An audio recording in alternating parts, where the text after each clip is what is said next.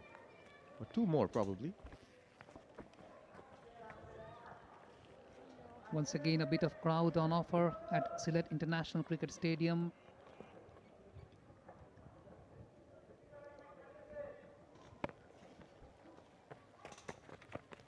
Goes to the straight one. Beats the bat. Current partnership says they're heading towards a 50-run partnership in between themselves, 𝗟𝗡𝗃𝗃 and 𝗂𝗂𝗃 𝗂𝗂𝗃𝗃. Both are having a really good time, and the left-hand, right-hand combinations actually make the life hectic for the captain. Almost yorks herself out. A straight throw towards the keeper. Dilara has struggled. The batters will go for the second. Another fumble and another bonus run for Sri Lanka. And this is the end of over number 19. 142 for Sri Lanka. Looking very good.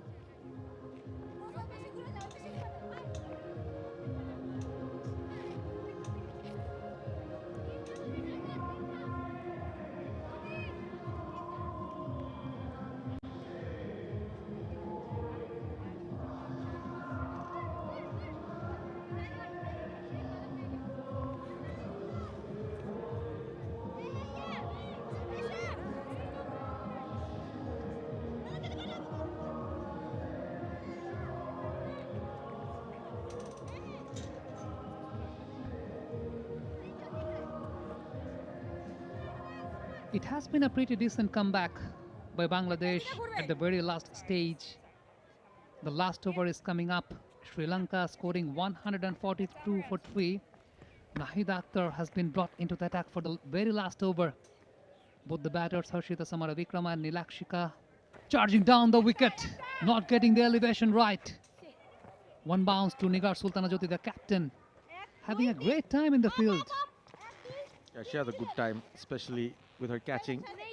She's led by example today. But it has been a struggle for Dilara.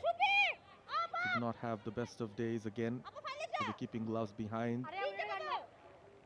She's been entrusted with the responsibility, so probably with time she will improve. The partnership has improved by leaps and bounds. The first 50-run partnership in this innings, coming at just the right time for Sri Lanka. 𝗂𝗍 Akhtar, record setter for Bangladesh. This time, this is good bowling. That's actually good bowling, following the route of the batter. The batter was trying to come down the wicket. 𝗂𝗍 Akhtar placed the ball into the fuller length, not allowing the batter to free the arms and also not allowing the batter to get ample amount of opportunity to execute the shot well. Just making use of the round the wicket angle nicely, but this time it's played very well. Could be a check for boundary.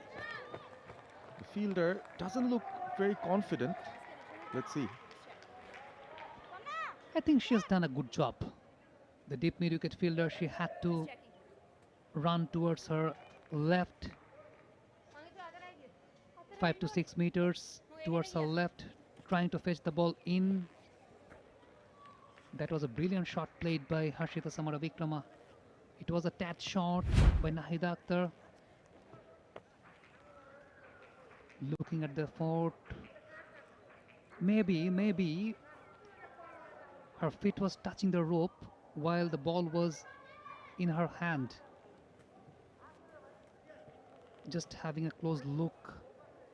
The third umpire is having a close look at the footage.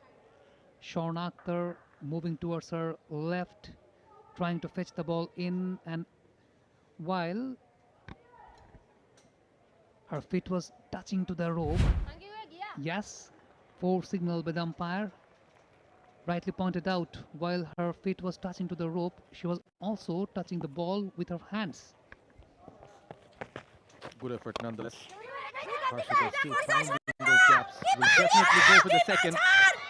A challenge for the fielder. Strong throw in. Could have been trouble for 𝗂𝗚𝗃𝗃, but she makes it in the end. That's once again a lazy effort with the fielder at wideish long on. In between these two batters, in fact, it's 55 partnership going on between 𝗂𝗂 𝗬𝗂𝗃𝗃 and 𝗂𝗚𝗃𝗃. That's high, above the mid-off fielder, finding the right gaps one more time. A boundary, timely one.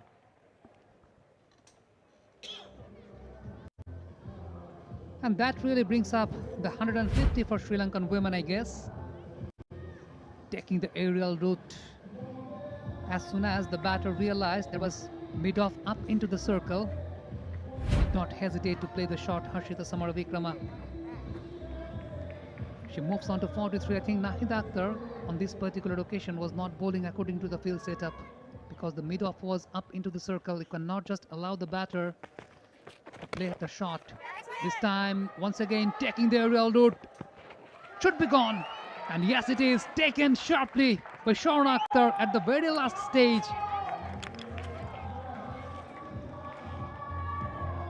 Nice catch, and that will end the Sri Lankan batting innings.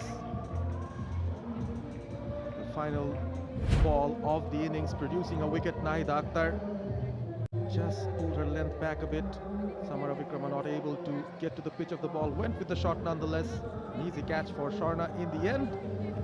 And Bangladesh, they will still have to chase a big total here. Sri Lanka, they've posted 154 on the board for the loss of 4 wickets as 𝗂𝗂 𝗬𝗂𝗃𝗃 walks away just one short of a 50. 49 she scored. Sri Lankans will be satisfied with the batting performance that they've done. Of course, not the 160 that they did in the previous game. But this should be more than a competitive total for them. Rightfully, pat on the back by the captain, 𝗂𝗏𝗃𝗃𝗃𝗃. She'll be really happy with the form that her middle order batters have had, especially 𝗂𝗏𝗃𝗃𝗃. Bangladesh will probably think a few runs lesser than the previous game, but they'll have to bat out of their skins to win this. This could be a decider, because Bangladesh, if they lose this, they'll be losing the series with a game in hand. An important game for the hosts over here. That's the batting card. Pereira going early. Arya Trishna had a brilliant 4-over spell with the new ball. 𝗂𝗏𝗃𝗃𝗃 in her usual merry way. 42 of 37. Dulani with some contributions. 𝗃𝗏𝗃𝗃 as well, but the star was once again Harshita Samaravikrama. 49 of 29. 154 on the board for Sri Lanka. And 5 extras being conceded by Bangladesh. It's been a solid batting performance.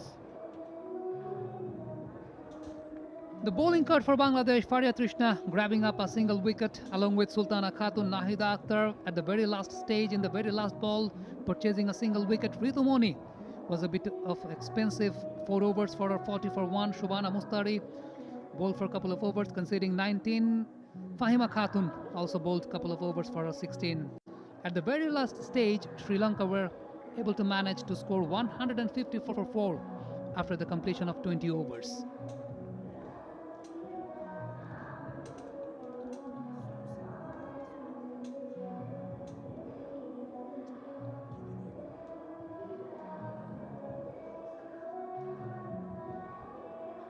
That was the batting highlights for the Sri Lankan side as they came out losing the toss. Bangladesh letting Sri Lanka bat one more time, and it was Hasini Pereira being a bit cheeky. Sri Lankan batters finding it easy within the power plays. There was caution and aggression from both the batters.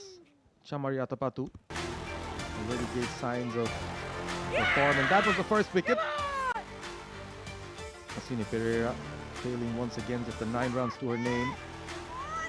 Then there was good partnership between Imesha Dulani and 𝗂𝗏𝗃𝗃𝗃.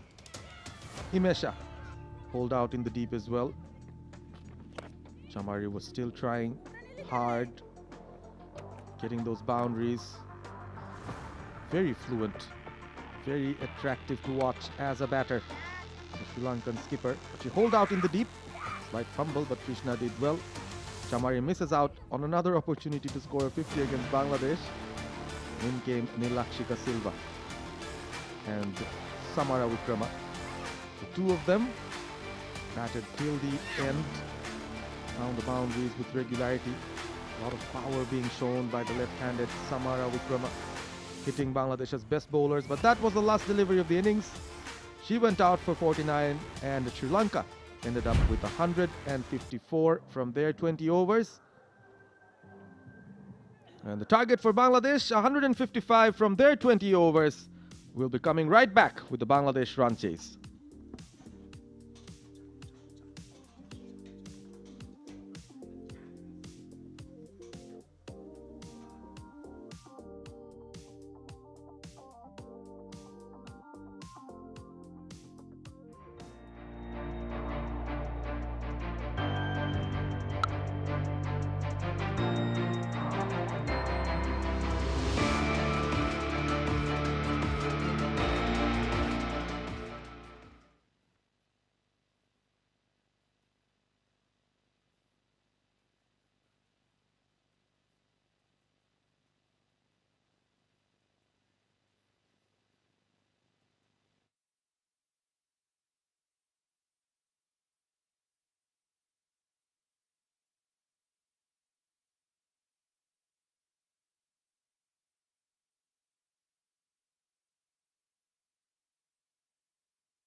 We're back at the Sylhet International Cricket Stadium. This is the second T20I between Bangladesh and Sri Lanka women.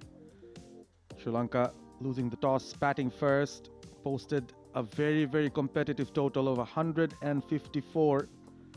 And Bangladesh will come back with the run chase. A similar pattern probably. The first game produced a lot of runs as well. Sri Lanka posted 161, which Bangladesh failed to chase down, losing the game by 25 runs. That's the Sri Lankan batting card. A picture of consistency. 𝗂𝗵𝗂𝗂𝗂 leading the way with 42. Top scorer 𝗂𝗫 𝗂𝗂𝗂𝗂𝗂 once again effective. 49 of 29. Batted at a quick rate. Supported well by 𝗃𝗵𝗂𝗂𝗂𝗂 𝗂𝗫 and 𝗖𝗫𝗂 𝗂𝗃𝗀𝗀𝗀 on the way. But Sri Lanka post a formidable total of 154. They've batted well throughout the series. All the batters in form. Another reason for Sri Lanka not to make any change in their 11.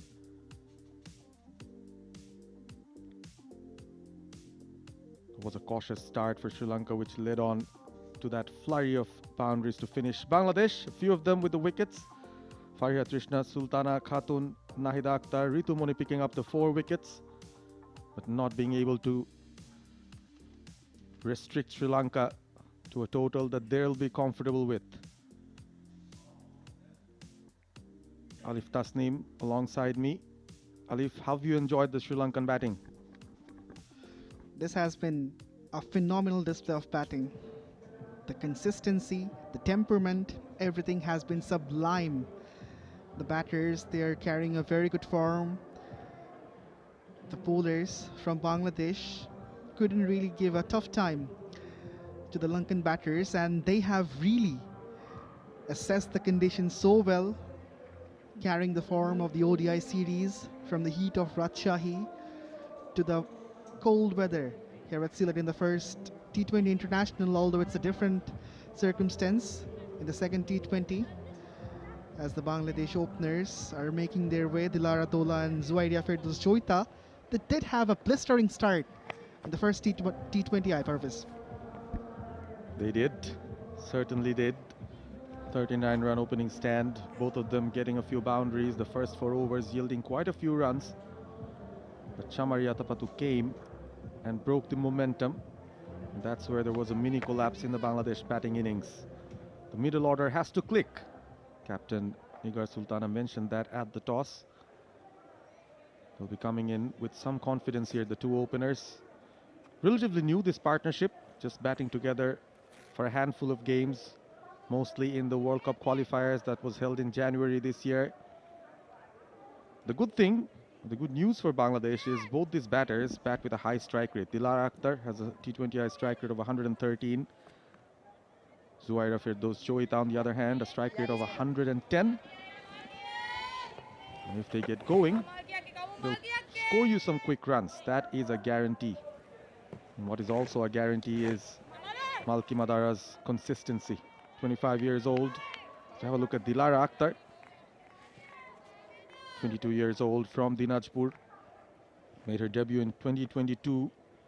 31 matches, almost 500 runs, the highest score of 49 against Ireland in Sylhet in 2024. So this is her favorite scoring ground, and she'll be taking the first ball. Malki Madara will be coming in from the far end. Illinois Sheridan waiting to call for play, and that's it. The first ball of the Bangladesh run chase. Outside the off and smashed away. What a strike. One bounce onto the fence. Power from Dilara. She is not going to die wandering. In the very first ball of this innings, she went with the full throttle. It was pitched up outside the off stump. She just smacks it, playing away from her body. Almost went for a 6, just a bounce before it reaches the fence. What a start to the home side. Fantastic hitting. 23 from the previous game in quick time for Dilara. Got the start, could not continue.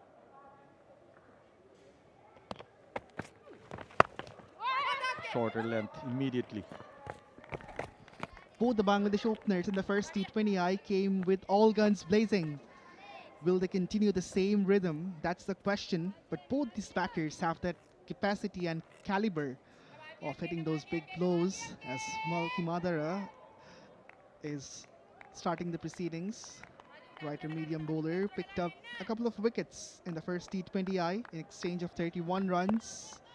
We'll be looking for the early enrolls. Extracting some good bounce here. Nice running from the batters. Pick up the single. Speaking of 𝗂𝗂𝗎𝗄𝗃, comes from a small town, 𝗂𝗄𝗃𝗄𝗃, from the Matara district, the place from where Sri Lankan legend 𝗃𝗏𝗃 𝗏𝗃 came in. Got her debut versus New Zealand in away conditions just last year. And this is 𝗃𝗏𝗃 can hit a ball.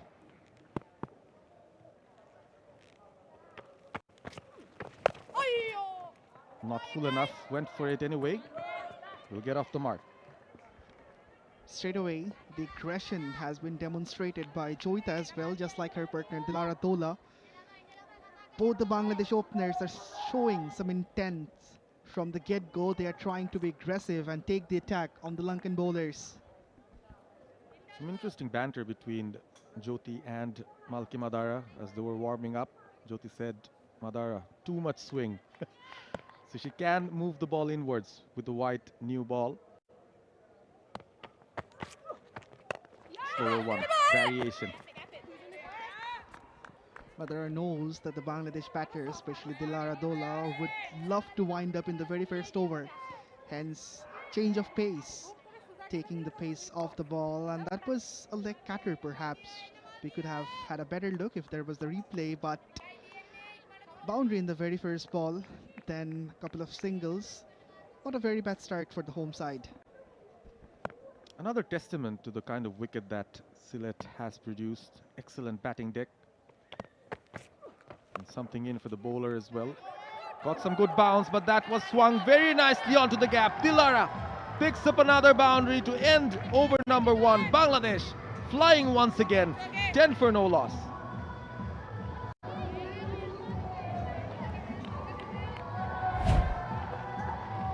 Sliding down the leg, the delivery. 𝗃𝗏𝗃𝗃 was waiting for a ball like this. The deep fine leg fielder was chasing, but the chase went in vain. A bright start for the home side.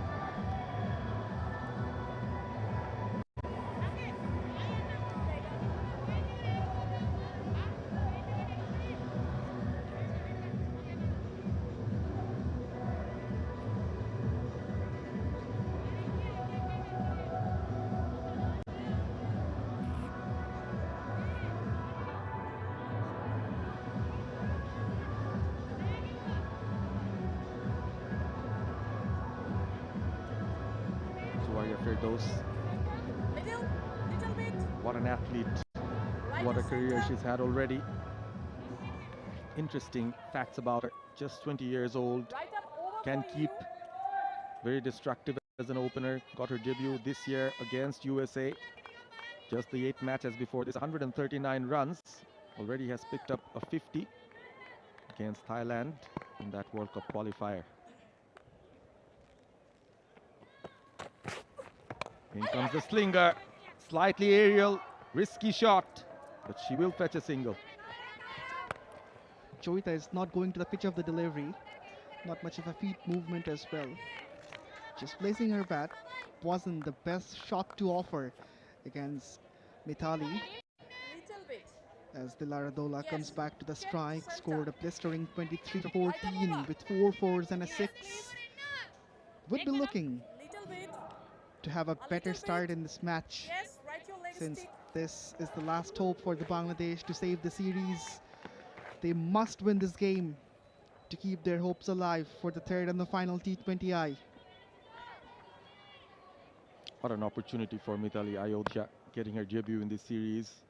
Bright, young, exciting prospect from the under-19 ranks. It's very tough to bat against her, but this one slides down the leg. Not the best of lines. Comes off the bat.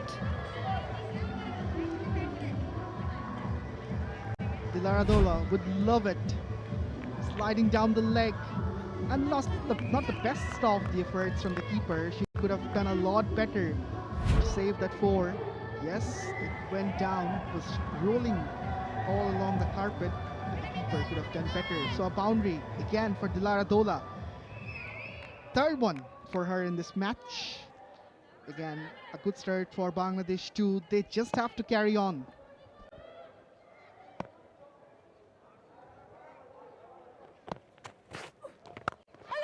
That's in the air. Dropped. Disappointment for Sri Lanka. They were excellent in their field and in their catching as well. Not the best of attempts there from the fielder. 𝗂𝗏𝗃𝗃 was the fielder. Again, the ball was shaping away from the right-hander, not moving her feet. 𝗬𝗏𝗀𝗃𝗏 just placing the bat, opening the face. The ball went straight to the fielder. Fortunately, she drops it. Fortunate from her perspective, 𝗬𝗏𝗀𝗃𝗃. Goes over the top. That's her favorite area. 2 bounces. And that's another one. Immaculate timing. As the power plays are on, the advantage of the fielding restrictions can be taken by the Bangladesh openers, and that's what 𝗬𝗏𝗀𝗃𝗏 is doing. Slightly outside the off, she went with the full swing of the bat. Couple of bounces and then into the fence. Second boundary of this over for Bangladesh and 𝗬𝗏𝗀𝗃𝗏. Again, a very bright commencement. Good start for Bangladesh. Once again, almost an action replay of what happened in the previous game. 𝗬𝗏𝗃𝗏𝗃𝗃 conceded 14 runs in that over that she bowled on her debut.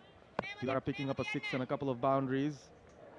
She's being brave enough against the youngster. Full, go straight, catch it is the call, over the head of the fielders. Will go for a single and won't risk the second. So taking risks. Was the similar sort of a delivery, just like the previous one. 𝗬𝗏𝗀𝗃𝗏 was also trying to go for the same shot, but not finding the timing right on this occasion. Mistimed shot. Fortunately, it landed over the head of the fielder. Otherwise, this could be the first wicket for the Lankans too. Was a difficult opportunity, of course, for the fielder. A single purchased. Restraint needed at some point, but not taken, and a drop once again. No excuse for the Sri Lankan fielders. 2 opportunities missed in the single over here. After 2, Bangladesh lucky enough, 21 for no loss. Again, straight to the fielder. Could be the easiest of chances. The fielder drops the second one of the second over. That's a fluck for Joita. It's 21 for none.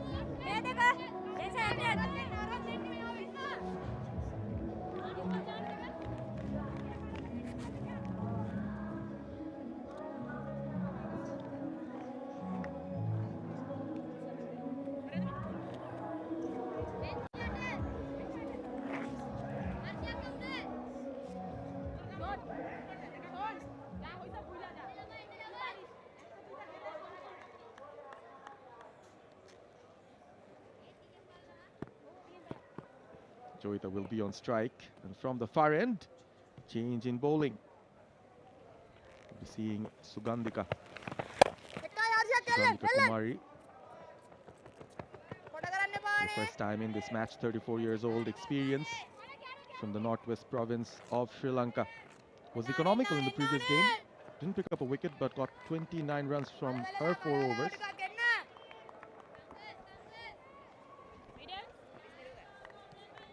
Would be looking to have one of the wickets of these openers. The current rate Bangladesh are going is above 10.15, while the asking rate is 7.46. Something has happened. The batter wasn't ready.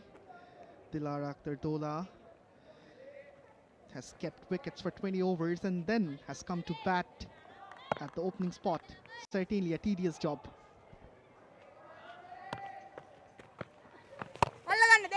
Nice bowling, quick enough from 𝗂𝗏𝗃𝗃. Her best bowling figures of 3 for 17 came against Bangladesh in Kuala Lumpur back in 2018.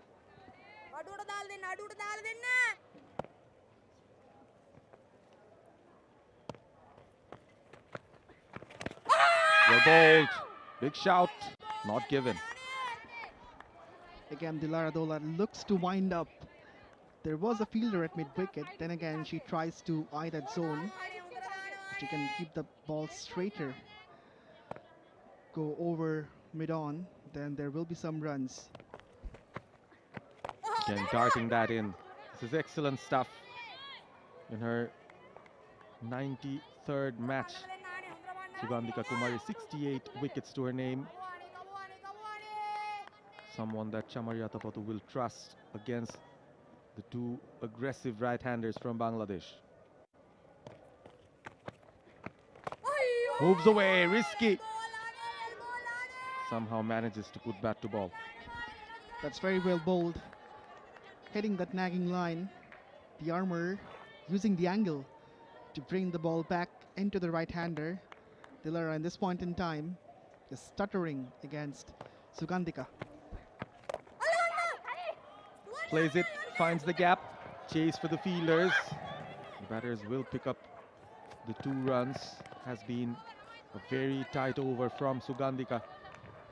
Over number 3, done and dusted. Bangladesh 24 for no loss.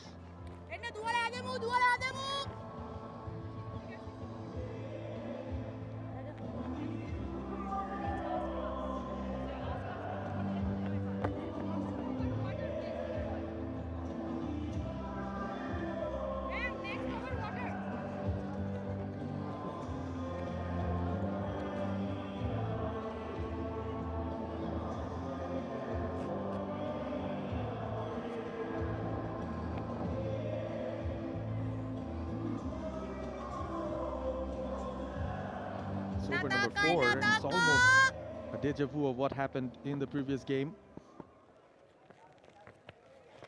Chamari Atapattu with the ball in hand. She came in that 4th over. If you can recall, Alif got the first breakthrough, and then it was downhill from Bangladesh from there on. Indeed, Bangladesh fell apart like the house of cards. Both the openers parted. And despite having a flying start, the bright start became very dark after the Chamari over. Some restraint needed from the Bangladesh batters. This is nicely struck and well fielded. Will not prevent that single. But this is the kind of fielding that you expect from Sri Lanka. 𝗿𝗏𝗀𝗃𝗏, the fielder. There have been some drop chances, but this time around, it's very good work from 𝗿𝗏𝗀𝗃𝗏, diving towards her right, left, in fact, saving at least a single, if not 3. That covers one of the important zones at the inner ring.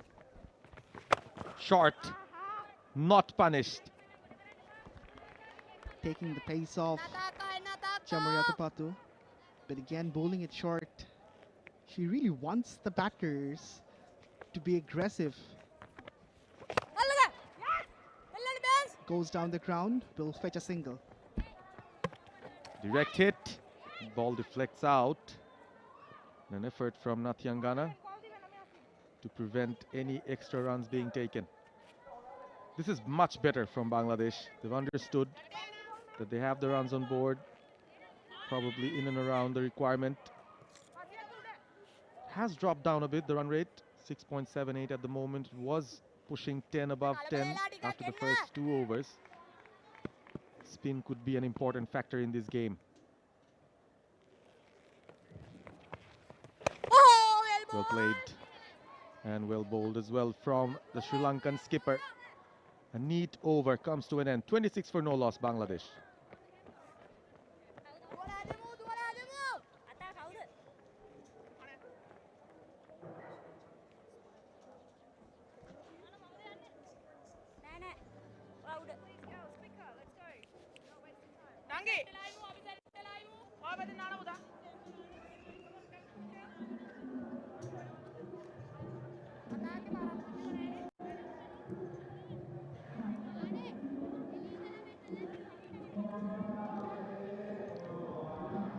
They've got a decent start here, Bangladesh.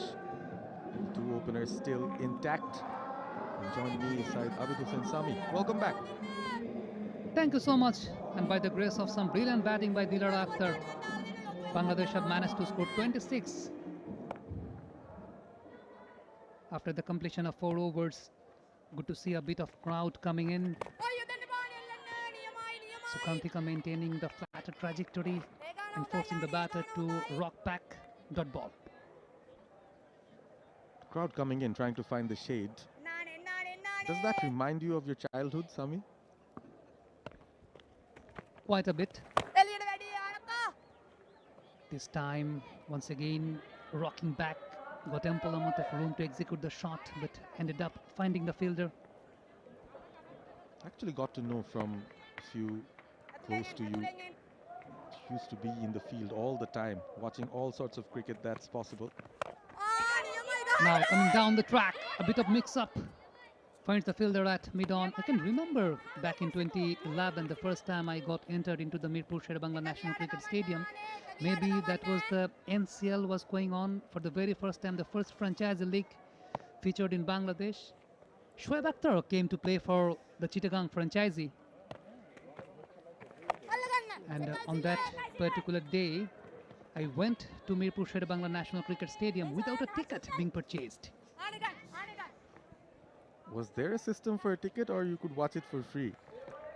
You sneaked yourself in. Maybe. On that time, I used to be a student, so the guards over there just allowed me to enter having a college bag onto my back. This time, a couple of dot balls being purchased by 𝗂𝗵𝗃𝗃. That's a brilliant over going on by 𝗂𝗵𝗃𝗃, purchasing 4 dot balls and conceding just a single.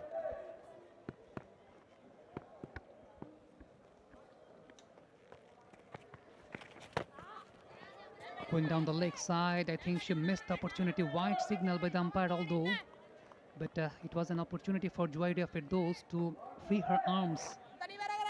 Fine leg was inside the 30-yard circle. 𝗂𝗵𝗃𝗃 trying to maintain the flatter trajectory, pulling a bit quicker. This time, once again, a tad short coming in, misses that completely. By the grace of the dot ball, after 5 hits, 28 for no loss, Bangladesh.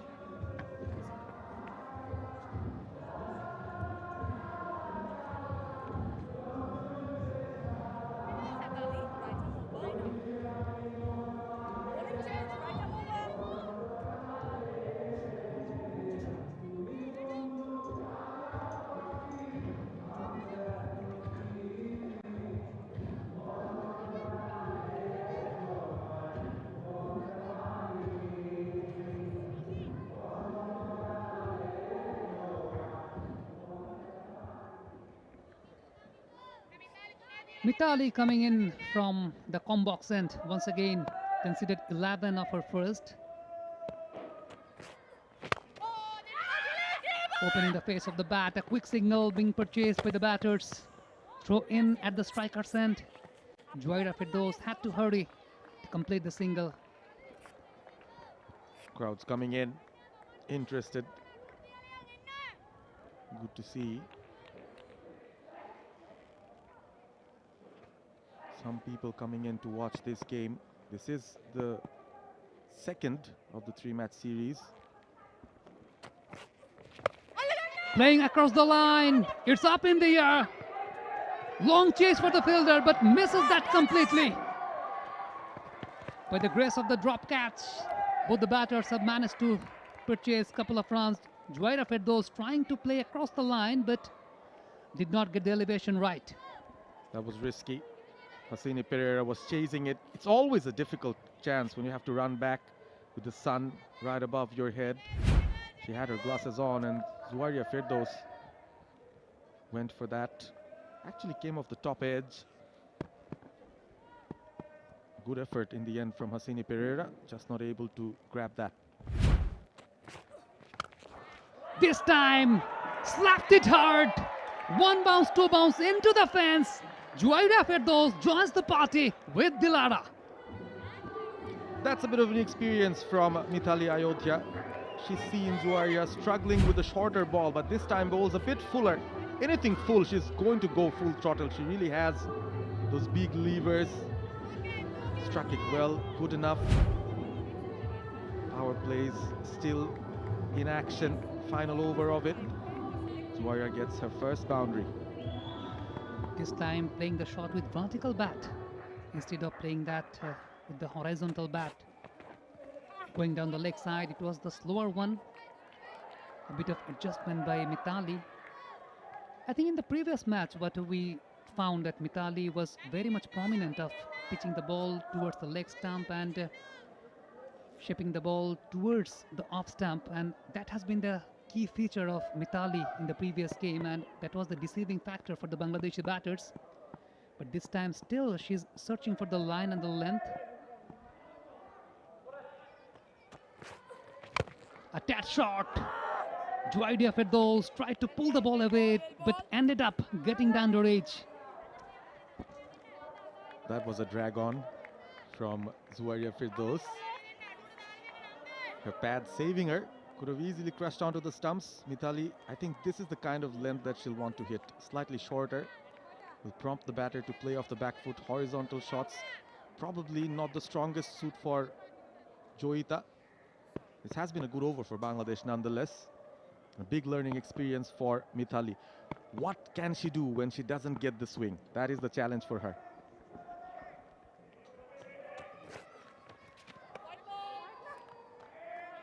Wide signal by the umpire.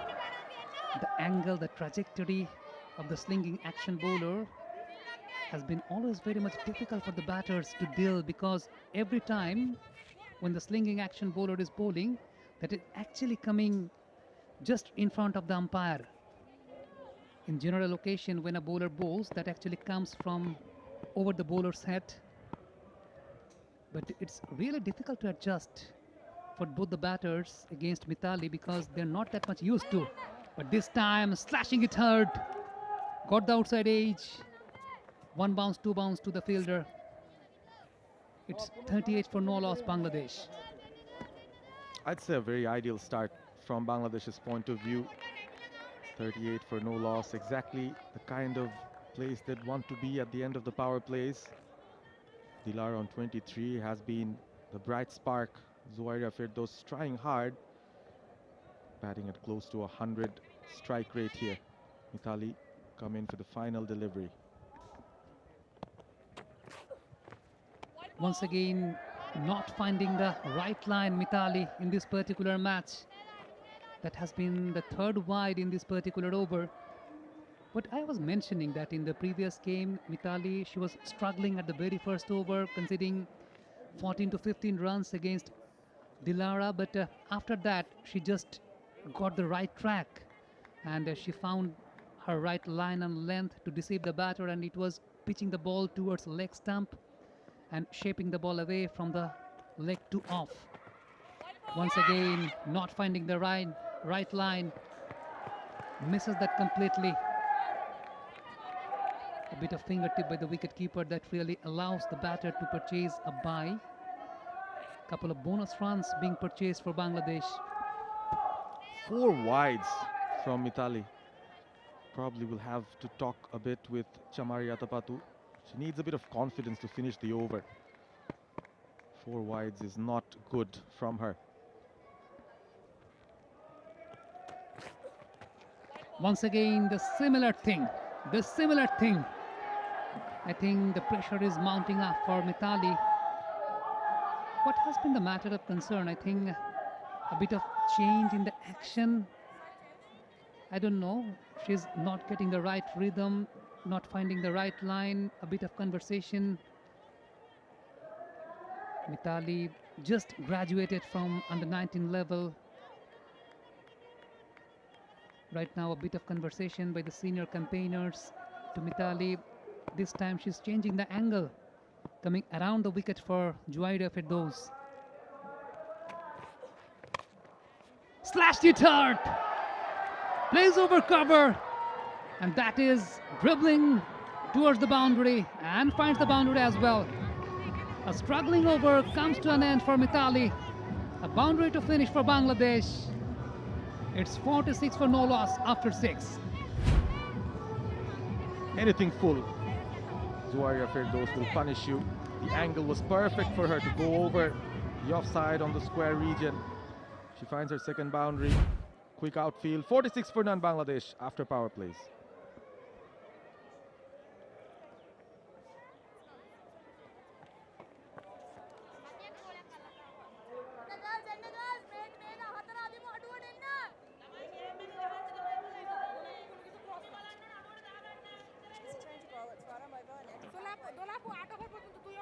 End of the power play. After 6 hits, 46 for no loss. The last over, Mithali was struggling a lot, struggling to find her line and length. Pace bowling is not only about strength, it's all about the entire kinetic chain and the rhythm. I was watching an interview of Shoaib Akhtar. He was mentioning about a fact featuring the 2003 World Cup against India. And by the time Shoaib Akhtar conceded a 6 over third man by Sachin Tendulkar, and he really lost the rhythm. This time, change in the bowling from the dressing room end. 𝗂𝗃će 𝗿𝗂𝗃 has been very much prominent in this particular series, tossing it up a bit wider to Dilara, forcing her to drag, to fetch. This time, plays it over mid-on. There is a fielder installed at long on and takes it completely. Dilara has to depart. Immediate impact from 𝗂𝗃će 𝗿𝗂𝗃, a genuine all-rounder. That was full, enticing the batter to go for that big shot.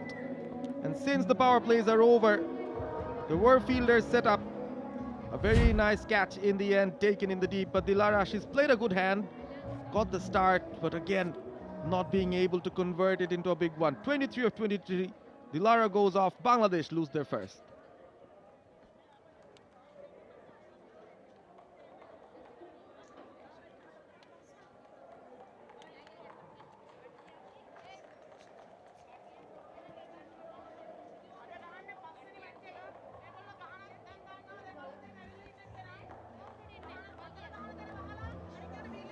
New battery in for Bangladesh, Sharmin Akhtar Shupta. The experienced campaigner made a comeback into the national side last year after a very long time. 𝗂𝗃će 𝗿𝗂𝗃 just comes into the middle and purchasing a wicket, and it's the big one of Dalia Akhtar, in fact Dilara Akhtar.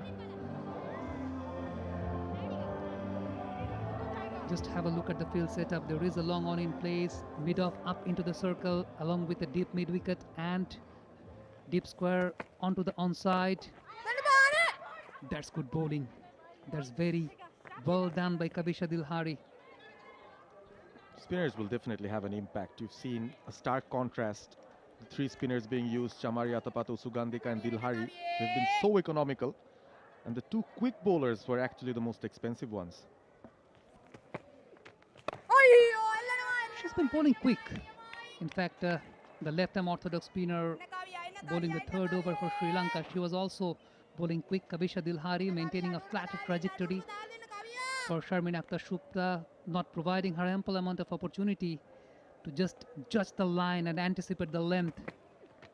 Once again, bowling a bit quicker, maintaining the flatter trajectory once again, purchasing another dot ball. She's been doing very well. And Shupta will have to be patient. I think there's nothing much to panic for Bangladesh. The current run rate is still good. That's good cricket. That's brilliant cricket by Sharmin Shupta. Not becoming very much overexcited. Just purchasing a single after 7. It's 47 for 1 Bangladesh.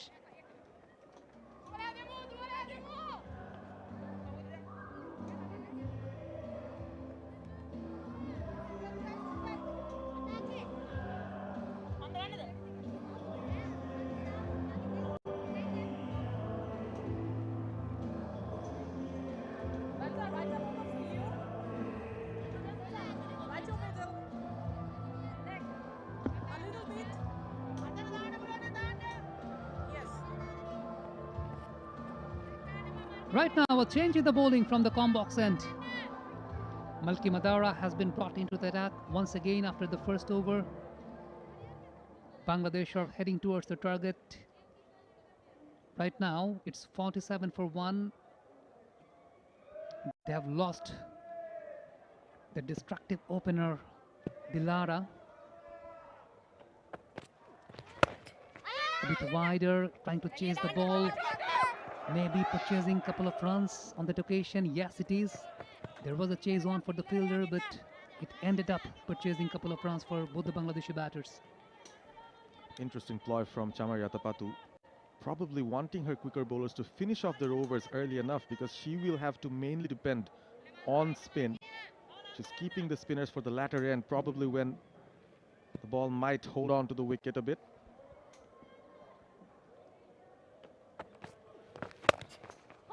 Shaping back in towards the right-hander, just getting on top of the ball. Played the ball with perfection, overthrow on offer. She has to be hurry. Throw in from the mid-wicket region, but completed the single. Slightly risky bit of yes and no between Joyita and Sharmin Shupta. Probably haven't batted together for long. Sharmin Shupta, very experienced, 30 years old, made her debut back in 2012. One of the first batch of cricketers to come out for Bangladesh in international cricket.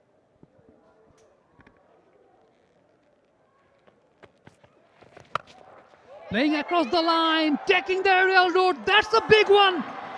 That's a maximum produced by 𝗂𝗂𝗃𝗂𝗃. That is pure entertainment. That is a strike and a half. Just look at that. Full-blooded swing, front foot, out of the way. Clears, makes the room, and strikes it clean. 12-6 of the series so far. Joyita, as long as she's there, she's going to score those quick runs. Off to 22 already.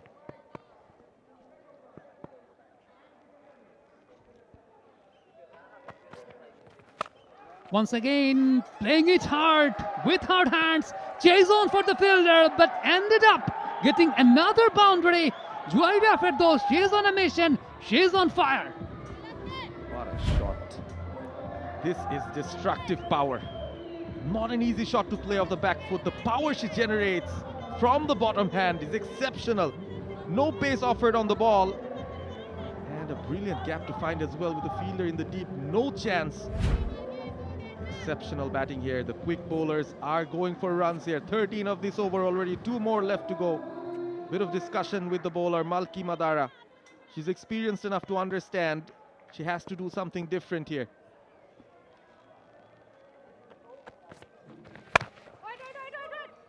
That's a good comeback by Malki Madara. Changing the pace of the ball, trying to deceive the batter with a slight deviation coming in towards the right-hander, and also change of pace.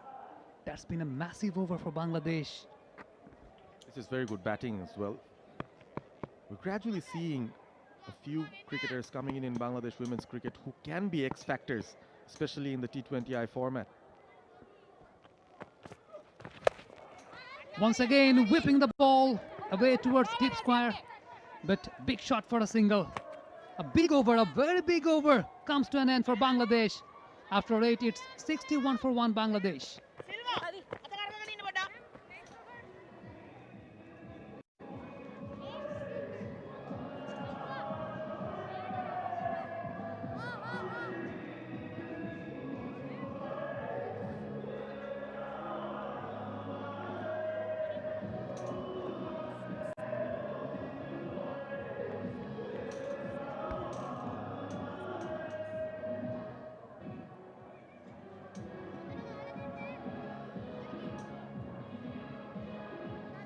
Big over coming to an end. The previous one by Malki Madara has been very much sufficient for Bangladesh to take charge of the game right now. Big appeal, big appeal. And that brings up my fellow commentator, Mr. Alif Tasneem, into the com box once again. Welcome back. Thank you so much, Sami. Bangladesh, even after losing the first wicket, they're looking good, especially Joyita with the bat in hand. This time rocking onto her back. Played the ball towards mid-wicket for another single. It's good to see one of the openers from Bangladesh is coming out of the shell. The runs dried up a bit in the middle over, especially after losing the wicket of 𝗬𝗏𝗀𝗃. But now 𝗂𝗧𝗏 is also supported by 𝗧𝗏𝗃𝗃, a batter in form, did well in the ODIs as well. I think that is a crucial moment which is going on right now, because in the previous game we have seen it was 39 for no loss. After all of a sudden it was 44 for 4.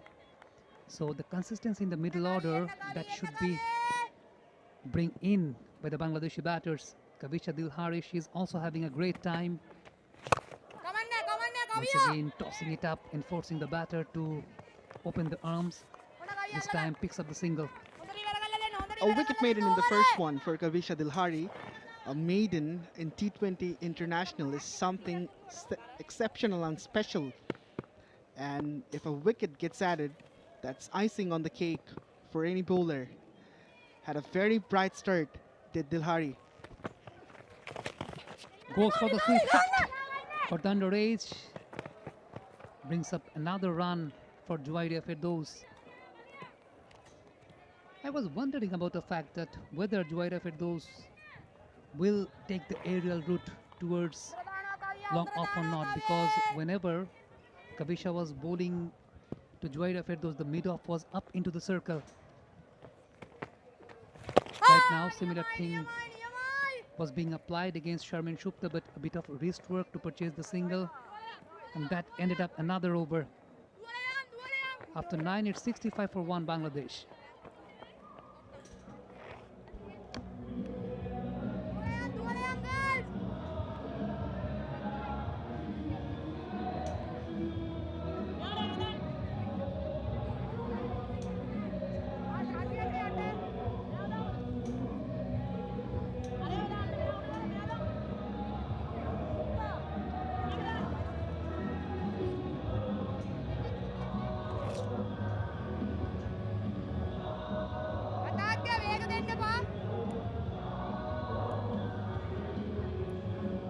After 9, it's 65 for 1.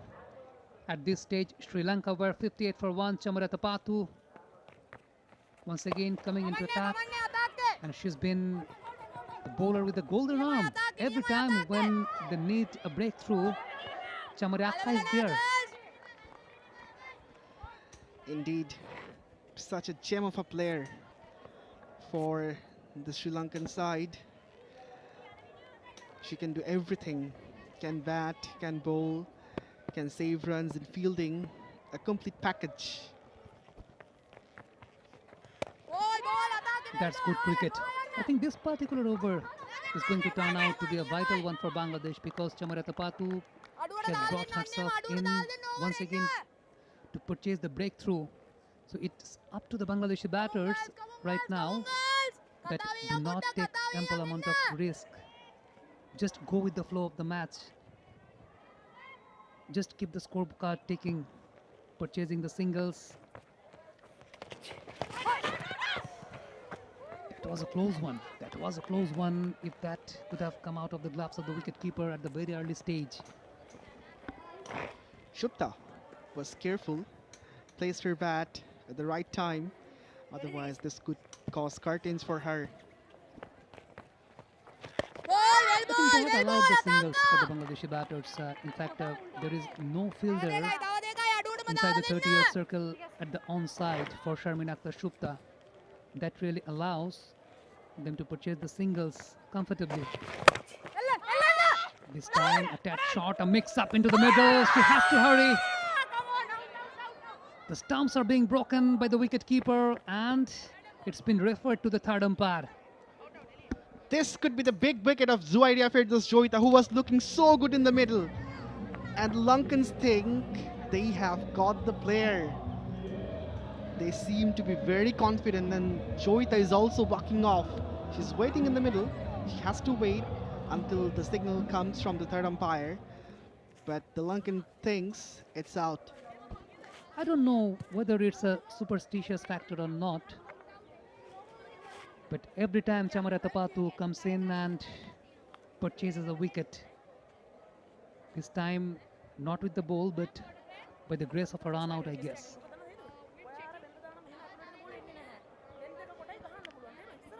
has been the magical factor for the Lankans. Whenever she comes, something happens.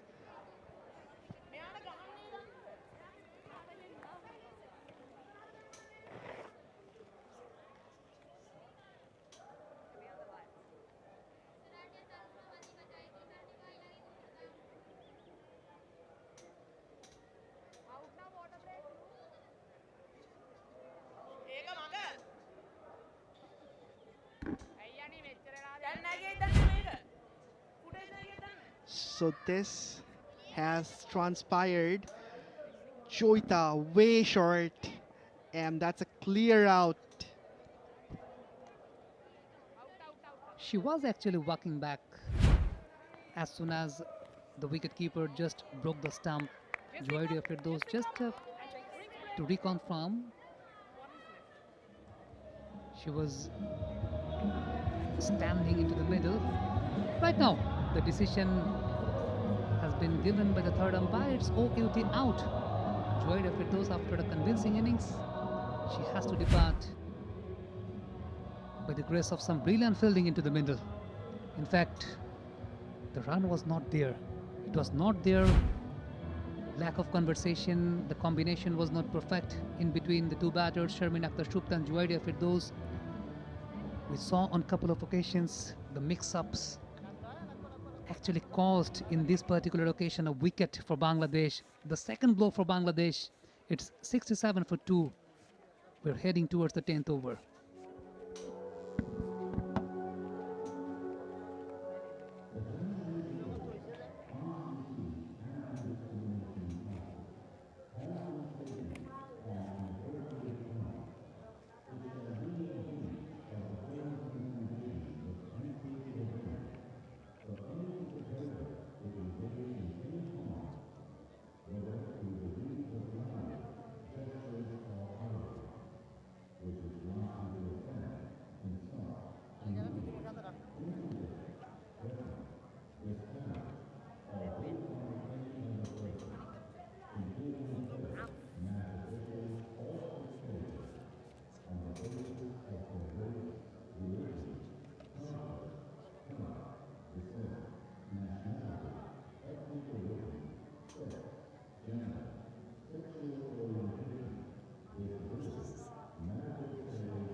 So they were having a huddle among themselves, the Sri Lankan fielders, and by the grace of the run out, they have purchased their second breakthrough. And once again, it's Chamaratapatthu, the captain, the bowler with the magical arm, coming in and purchasing another wicket.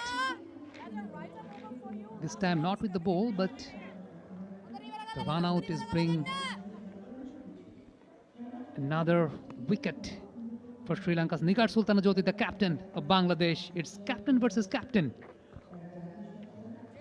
Looking at the field setup, there is a long on along with a long off, a deep mid wicket, and also a deep square outside the 30-yard circle. Vacant space into the boundary at the offside. Chamaratapatthu coming over the wicket for Nigar Sultanajoti.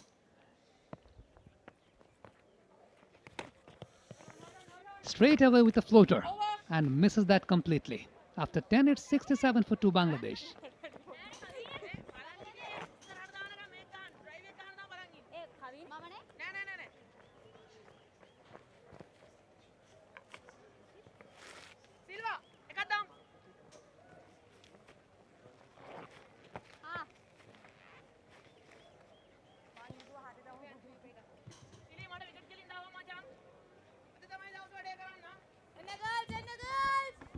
That has been the batting card for Bangladesh. Ṭhilara starting the proceedings with 23 of 23. 𝗂𝗍𝗻𝗂𝗃, she was looking good, but ended up getting a run out, scoring 29 of 23. Right now, Sharmin Akhtar Shupta batting at 7 of 13. Nigar Sultanajoti just come in They need to bring up a partnership to finish it off. Bangladesh, this is their only chance to come back into the series, as the first game was very much well picked up by the Sri Lankans. A change in the bowling from the dressing room, and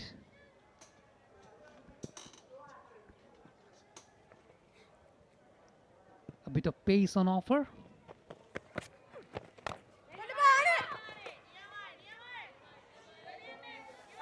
Bowling a bit wider. Good length on offer. Trying to go for the shot. Sharmeen Akhtar Shupta struggling a bit. Conceded 14 for her 7. 𝗬𝗟𝗃𝗃 coming in for the very first time in this match. This time driven and finds the gap. Chase on for the fielder, but ended up getting the boundary. What a shot. That was drilled down the ground, and the timing was immaculate from Sharmeen Shupta. Was trying to hit as straight as possible, beating the bowler, and the fielder from long on had no chance to stop it. A boundary, which comes out as a counter punch from Shupta. It's 71 for 2. I think it came out from the inner part of the bat, but was enough timing to get the boundary. Straight down the ground, the safest zone in the ground. No fielder was being installed there. 𝗬𝗟𝗃𝗃 𝗠𝐶𝐿𝐵. Right arm medium pace bowler. Mid-off is up into the circle. There is a long on in place outside the 30-yard circle for Sharmeen Shupta. Once again enforcing the batter to go for the drive, but this time finds the fielder. Both Nigar Sultana-Jyoti and Sharmeen Shupta are known for their patience and character of batting. When the team is under some pressure, both the batters need to repair this innings and take a lot of responsibilities in their shoulder.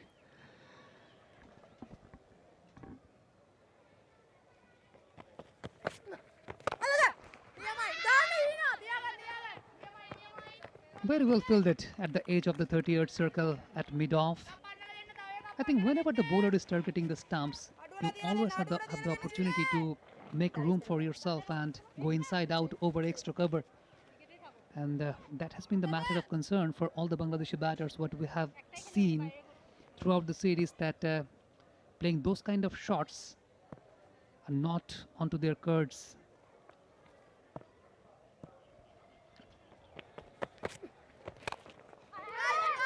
Nigar Sultana-Jyoti opening the face of the bat, played with perfection. A long chase by the fielder, but ended up purchasing a couple of runs. Jyoti is off the mark. This is good cricket from the Bangladesh skipper, going through the gap, hitting it in the vacant zone. 7 runs already from this 𝗬𝗟𝗃𝗃 over. Of course, not a bad one for the Bangladesh side. The asking rate is 8.84, almost 9, but scoring 7 per over, of course, never bad.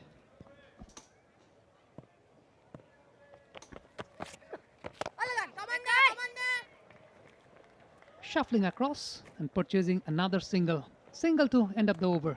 After 11, it's 75 for 2 Bangladesh.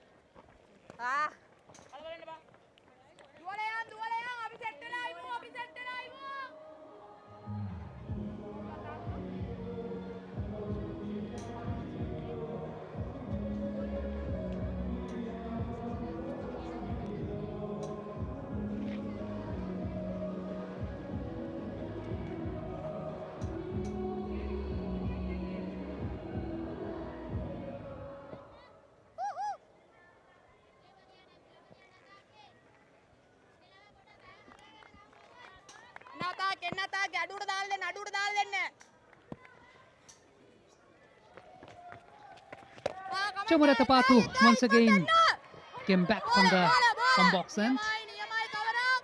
Just opening the face of the bat, Nigar Sultana-Jyoti driven the ball towards mid-wicket, picks up another single. 8 runs. In fact, 4 runs from her first couple of overs. This is extremely parsimonious bowling from the Lankan captain.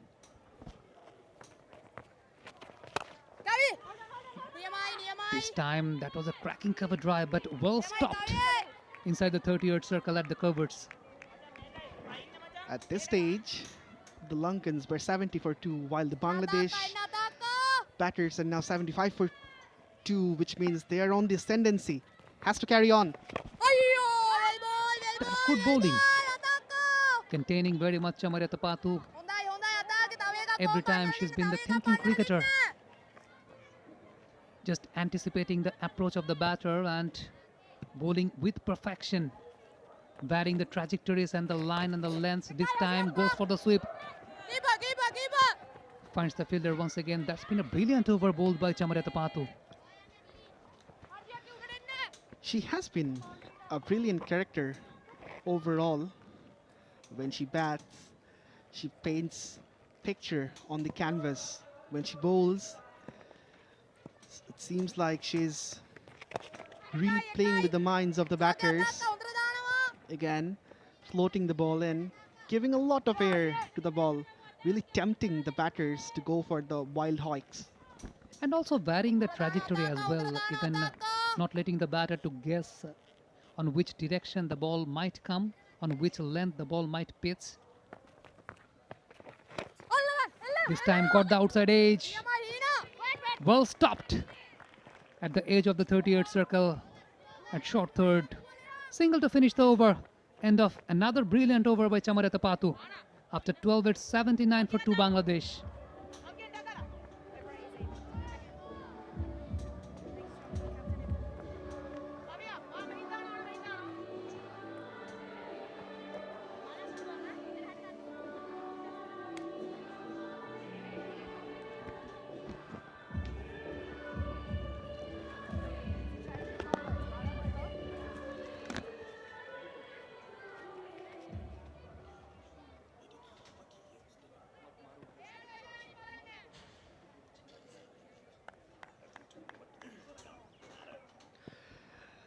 It's 𝗂𝗏𝗂𝗃𝗃 who's been brought back. Again, bowls well, keeps it tight, stump to stump. 𝗃𝗏𝗃 looks to take a single, but that's not available. As I once again welcome Mohammed bin Parvez to the comm box.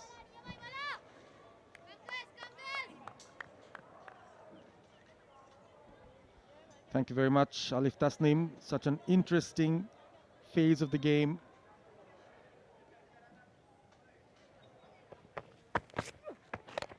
Bangladesh bringing in their experience too in the middle.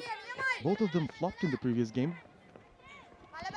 They did, but today they have caught some start. At least they have stuck to the middle, and now picking up singles, if possible doubles, so they have to stay place for some time and of course find those gaps, find boundaries for the sake of the side. Slightly shorter, Jyoti punches it, goes for the single, quick one. Direct hit could have been trouble. A quick throw was in, but Jyoti was even quicker. The Bangladesh skipper did have a good day with, not with the gloves in fact, but with her hands. Took some good catches. Just has to carry that form with the bat in hand too. As we see the replay, Jyoti was in, but the throw could be better.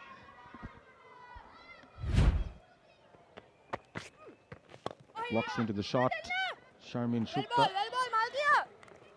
Sri Lanka will be relying on their spinners to put the stranglehold later on. Trying to get away with Madara's third over here. She's been expensive. She is, but now the asking rate is getting expensive for Bangladesh. Almost 10, 9.86, which is climbing up after every delivery. Aggressive intent from Jyoti once again. Use of the feet. Will at least give her a single.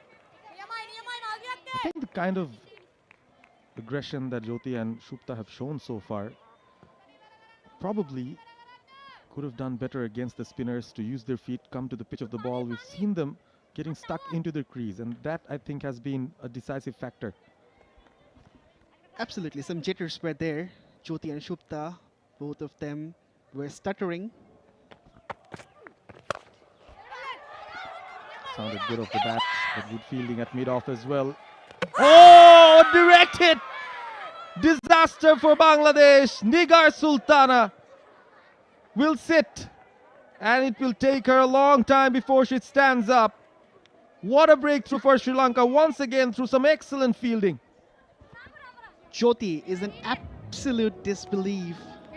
She made the dive, a full-fledged dive, but in the end it wasn't perhaps enough. It has been referred upstairs, but from the reaction of Jyoti, this can be predicted that she might be short. Very, very short. Another run out. Another run out causing trouble for Bangladesh. And it's the skipper Nigar Sultana Jyoti needs to take the long walk back to the pavilion.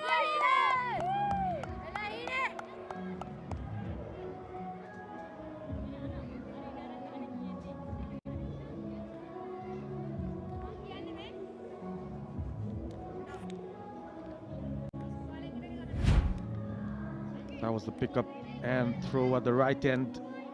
Hit the bullseye. The dive couldn't save her. Nigar Sultana Jyoti not succeeding again. Gone for 7. Bangladesh lose their third with a score on 83. Run out impacted by Himesha Dulani.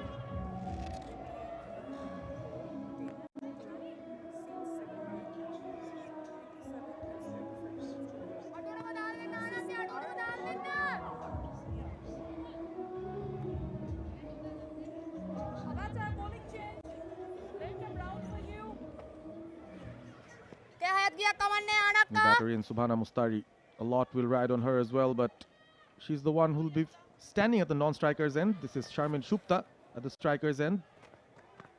Sugandhika again with the arm, ball coming in. Subhana Mustari is known for absorbing a lot of pressure. Scored 16 runs in the previous match from a similar sort of a situation. Even the situation was even worse compared to this match. Has to play a sensible knock. On the other hand, Shupta will be assigned to put up a good show. Didn't have the best of her performances in the previous game. Still standing on the back foot. The bowler not allowing the batters to use their feet here. Dot ball deemed by the umpire.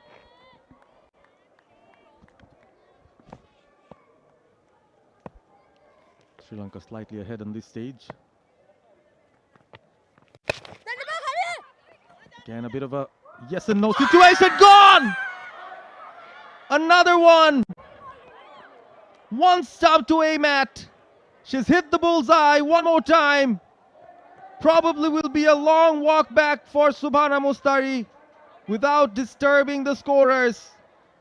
We'll have a look from the third umpire, but of course, this looks like another one. This is sensational stuff from the Lankan fielders. It's been a hat-trick of run-outs. If this one is given out, and this is certainly out, the batter is way short. The confirmation from the TV umpire comes. Champa Chakma gives it OUT out. And Subhana Mustari walks back with a dejected face. What else she could do? Yes, didn't make the dive, but the throw was immaculate from the fielder. Again hitting the bullseye and getting rid of another batter. Subhana Mustari departs scoring none.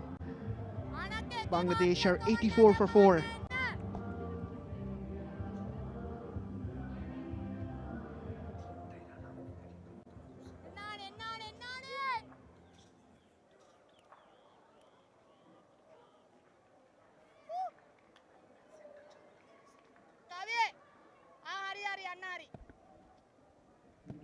Shorna Akhtar, the new batter who walks in. Again with the arm, very tight from Sugandhika.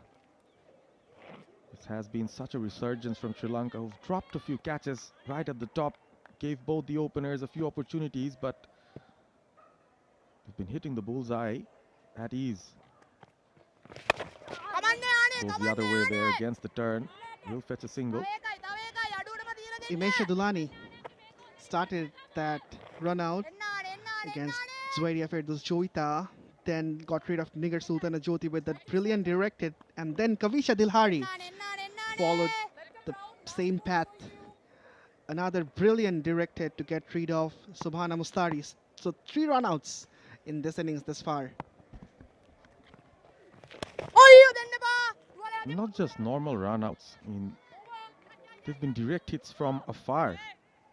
Another over that goes Sri Lanka's way after 14. Bangladesh struggling, 85 for 4.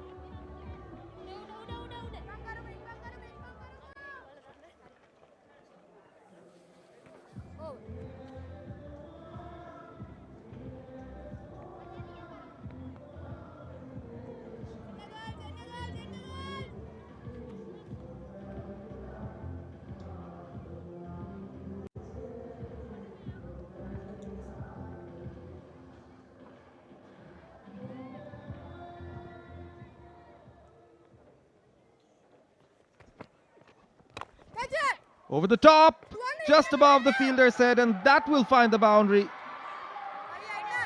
Positive shot from Sharmin Akhtar Shupta. Came down the pitch, headed over the top. She saw the fielder from long off was inside the ring. She came down the pitch, went above the cover fielder inside the ring and earned a boundary. So 4 after a long time, and this will break the shackles for Bangladesh. Sharmin Akhtar just arrived in the middle after the fall of the last wicket, and now Dilhari is coming from round the wicket.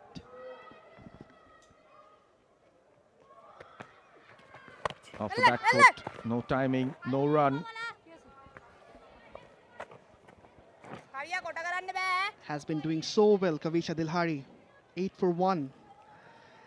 As we see a little family, not little in fact, number of members. Use the feet, but there is a fielder at long off now for Shupta. This is good field placement from Sri Lanka. Shupta has decided to wind up, I reckon, trying to be aggressive and take the bowlers on. Sharna had a very good outing in the previous match, was the star batter from the Bangladesh side. 60 from 45. You have to be careful. But do Bangladesh have the luxury of taking up a few deliveries, because the required run rate has gone over 12 now. 12.19. A very risky time for Bangladesh here.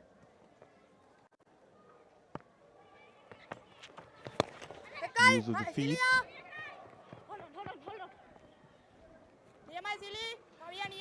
The difference between runs needed and the balls remaining is increasing.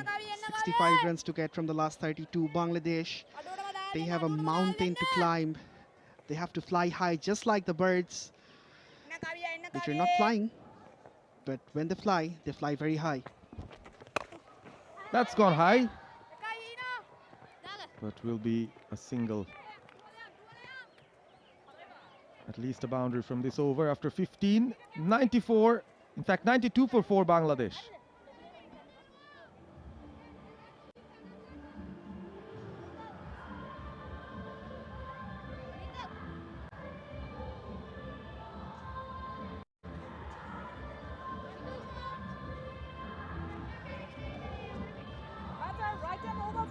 That's a bowling card, Sri Lanka.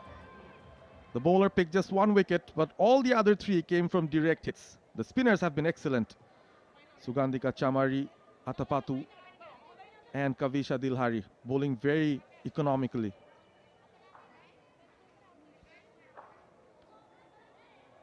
Will be a change now as the clouds hover above the Sylhet International Cricket Stadium. There is a cloud of uncertainty about Bangladesh's run chase as well. As Mithali Ayodha comes back, was expensive in her first spell, struggled a bit, but still given the nod by the skipper of Sri Lanka. Over the top, there is a fielder in the deep though. Was a loose shot from 𝗃𝗃𝗃. Played but didn't know where the ball was going. Fortunately, a single has been fetched. No alternatives for the Bangladesh batters. They have to wind up. They have to throw kitchen sink as much as possible. Still 62 runs required from 29 balls. Of course, a daunting task.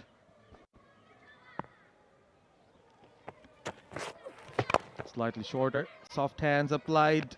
Will there be another direct hit? My goodness. This time the Sri Lankans are not very confident. It will be very close though. We're going back to the third umpire who's been very busy in this game. Seems like a magnetic force. Whenever the Lankan fielders are throwing balls to the stumps, through that magnetic force, the balls are being hit. This is unbelievable. Whenever the throws are being made, the stumps are being rattled. The Lankan fielders had a sublime day in fielding. 𝗁𝗏 was well in, but again, hitting the stumps, the Lankan fielders, they are in supreme touch in terms of direct hits. This could be close. Third umpire asking for a different angle for this. Looks like she could be safe. The player is still standing the ground as we have another look. Was well in. But excellent fielding nonetheless. 𝗁𝗏 made it safely. She survives. Another big scare for Bangladesh. Another direct hit. But they are struggling at the moment. 61 needed of 28. The batters do not have any time whatsoever to keep on taking singles and doubles. They need boundaries, and boundaries with regularity.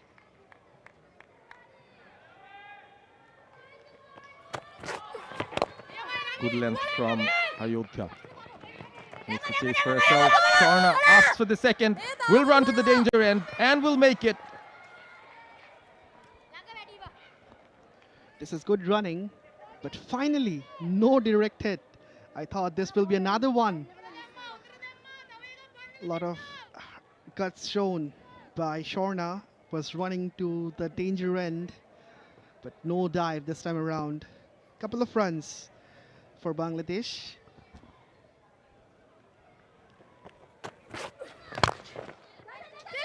The gaps are not there, and singles won't do for Bangladesh. Indeed, boundaries will be the key. There can be no alternatives right now. Lot of runs needed, 58 from 26. The asking rate is above 13. So the Bangladesh batters have to cut loose. There are fielders in the deep on the leg side for 𝗁𝗏. That's her favorite zone. Long on, deep mid-wicket, deep backward square in place. She's bowled very well here, Ayodhya. What a comeback after the struggle that she had with the new ball. Went on a similar pattern in the previous game as well. 5 runs from this over. The Lankans won't mind though, when the asking rate is above 13.5. 5 runs from an over is not something to be bothered about. Had to go big. Went straight, but straight to mid-on. In fact, a long on. 𝗃𝗃𝗃 will keep strike. Sri Lanka won't mind. 56 needed of 24. Bangladesh 99 for 4.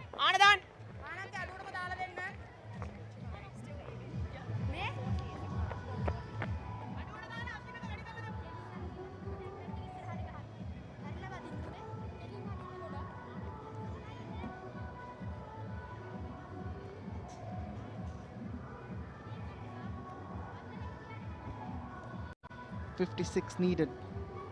24 deliveries to be bowled, and the asking rate is exactly 40. This is going to be an uphill battle for the home side. Sharmin Shukta and 𝗁𝗏 Akhtar has been assigned to complete a very difficult task, as I welcome again Syed Abid Hussain Sami to the com box. Thank you so much, Alif. Sugandhika has been bowling it flatter, maintaining the flatter trajectory, bowling it a bit quicker. On that occasion, a tad short, enforcing the batter to rock back. I was wondering about the fact when a bowler is bowling that much containing line and length, why not go for the improvising shots? I think those are the skills that needs to bring up by the Bangladeshi batter. This time, coming down the wicket. Picks up another single. That is not going to help Bangladesh. Absolutely not. Boundaries needed, big shots needed. But who will be the player to provide those big hoiks? The boundaries have dried up for a long time.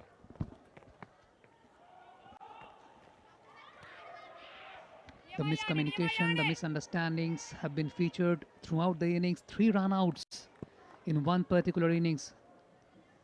They were heading towards the target very well. Coming across the line and playing across.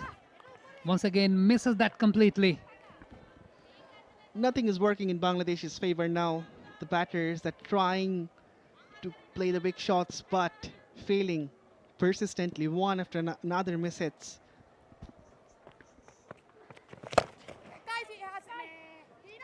Down the ground she goes, having a struggling outing by Sharmeen Akhtar Shupta, conceding 39 deliveries of her 30. On the other hand, Shorna has been very much proactive in this series.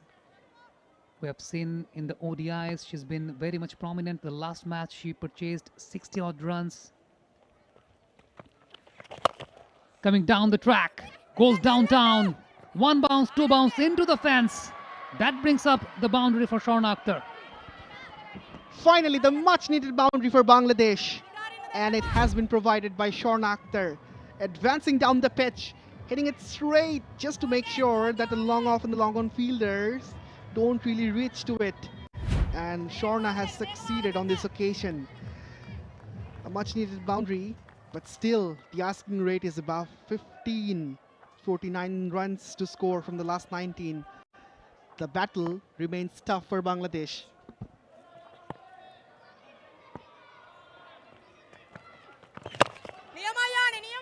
Once again taking on the bowler but not getting the elevation.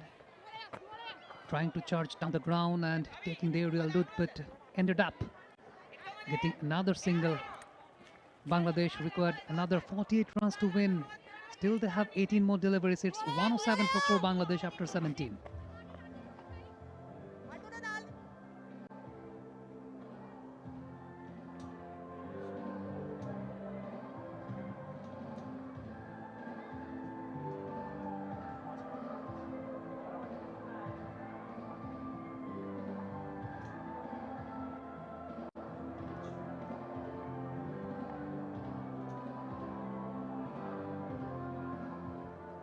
In spite of having a flying start, a slowdown into the middle for Bangladesh. They have lost 3 wickets as run-outs. That brings 𝗂𝗵𝗄𝗃 once into the middle, taking the aerial route. 1 bounce to the fielder. It was a bit risky one for Shorna Akhtar, but ended up by getting a narrow escape. Absolutely a miscued one. No timing at all behind that shot. Fortunate that it bounced once before it reaches to the fielder at long off.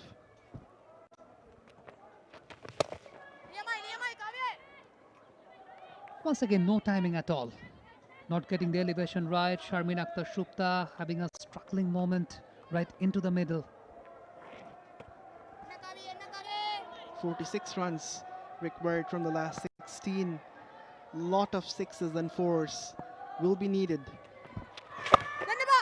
That's good bowling. That's brilliant bowling. Seeing the route of the batter, just adjusting the length well. Superlative performance from 𝗂𝗵𝗄𝗃. 13 runs given and a wicket with the economy of 3.71. This is top class. Pulling the length back once again, 𝗂𝗵𝗄𝗃. Dot ball to finish.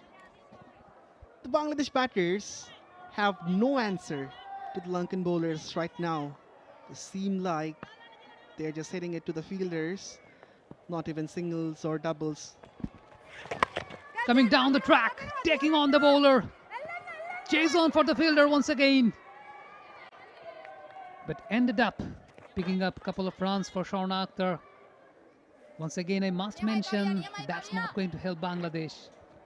Absolutely not. It was in the gap. If the timing was better, then this could go for 4 as well. But yet again, mistiming from Sharna on that occasion. And again, very good feeling from the Lankans. She has to depart. Very well adjusted by Kavisha Dilhari, pulling the length back. Deceived the batter with the pace and the deviation and ended up getting the stumping very, very well. One more wicket down for Bangladesh. 5 down, Sharna Akhtar, she has to depart of 12 of 12 deliveries. It's Nelson strikes. 1-1-1 for 5 Bangladesh.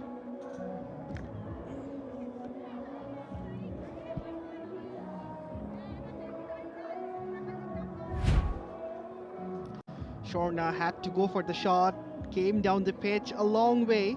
The keeper couldn't break the stumps in the first attempt, but didn't make the mistake on the second. Sharna departs scoring 12. Bangladesh 111 for 5.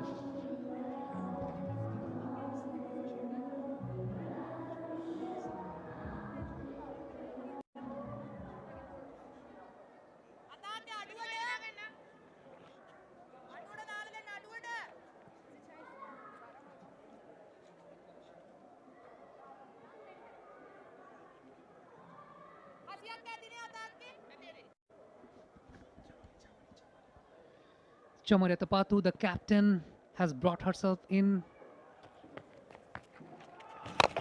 Coming down the wicket, taking on the bowler. Taking the aerial route, clears in field and clears the boundary as well. Sharmin Akhtar Shupta welcomes the Sri Lankan captain with a boundary.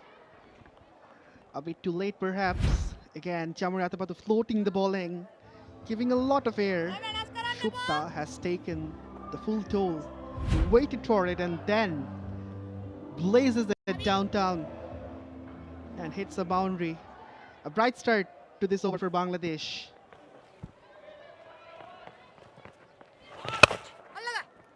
This time slash that into the cupboards. 1 bounce, 2 bounce to the fence. Back-to-back boundaries for Sharmin Akhtar Shupta. Bangladesh still fighting. 40 runs needed, in fact 36 after this boundary. Again, a horizontal batted shot from Shupta. Gets back-to-back 4s in the first 2 deliveries of this 𝗂𝗵𝗴𝗂𝗂 over. Chamari is making some adjustments in the field.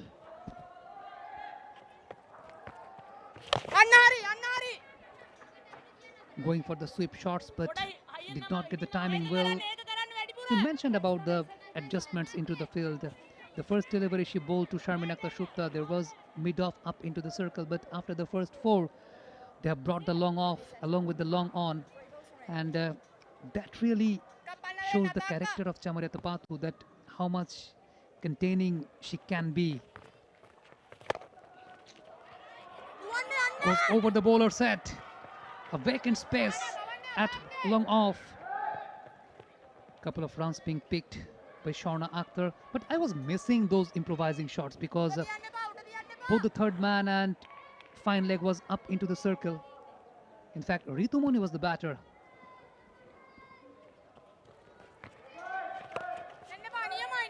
Slips the ball towards deep fine, picks up another single.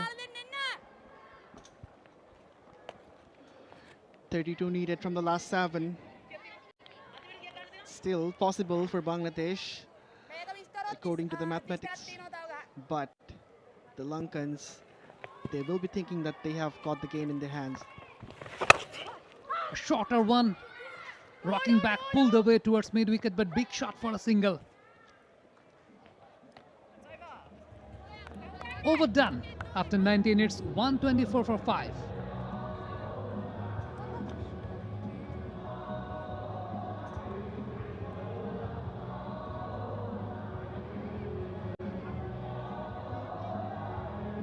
Bangladesh women requires 31 runs from last 6 balls very much possible if you are playing real cricket onto your mobile phone, isn't it, Alif? It is. Reminds me of the days when I used to play cricket games on personal computer. Cricket 11, Cricket 12. Those were the days, Sami. Don't you play right now? Don't get much time.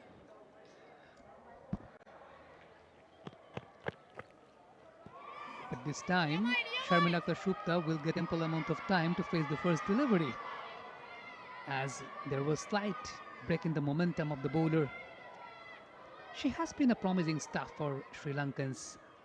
The slinging action, the angles, although was not right up to the mark in the previous occasion. Just using the pace of the ball, placing it towards backward point, picks up another single. That's not going to help certainly for Bangladesh. Now Bangladesh has to hit 6 in every ball remaining. 5 balls to go, 30 runs to be scored to win the game. It's still possible, but from a neutral perspective, certainly Sri Lanka, they have the game in their hand.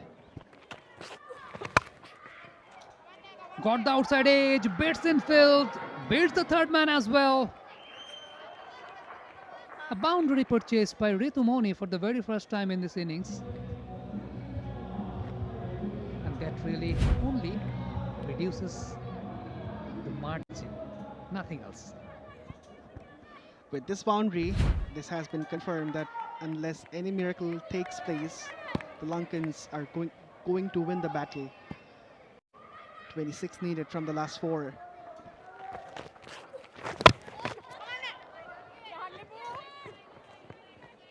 You have been talking about the miracles.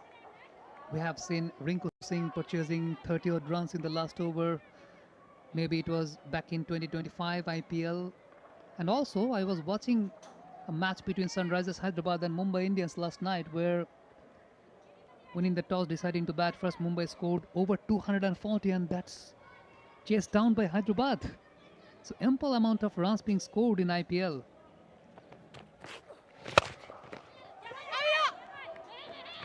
That might hurt the bowler on the route to the cover fielders. 2 more deliveries left, 24 required. This was the last opportunity for Bangladesh to save the series and keep their hopes alive for the third and the final T20I.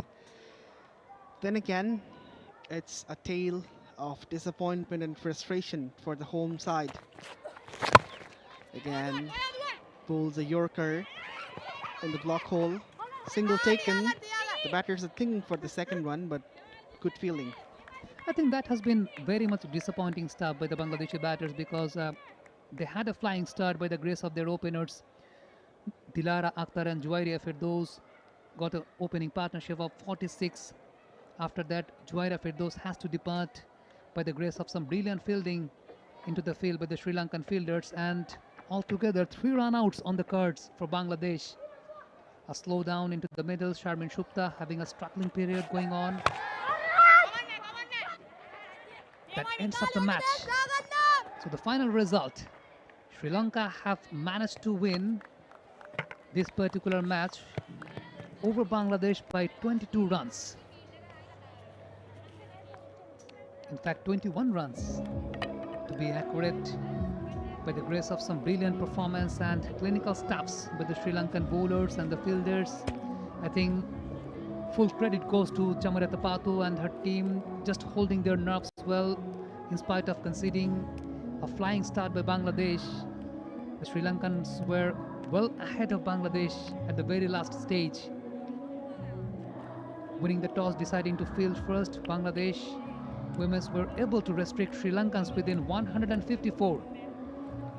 And by the grace of some brilliant batting staffs by their openers, they started it well, but ended up scoring just 133.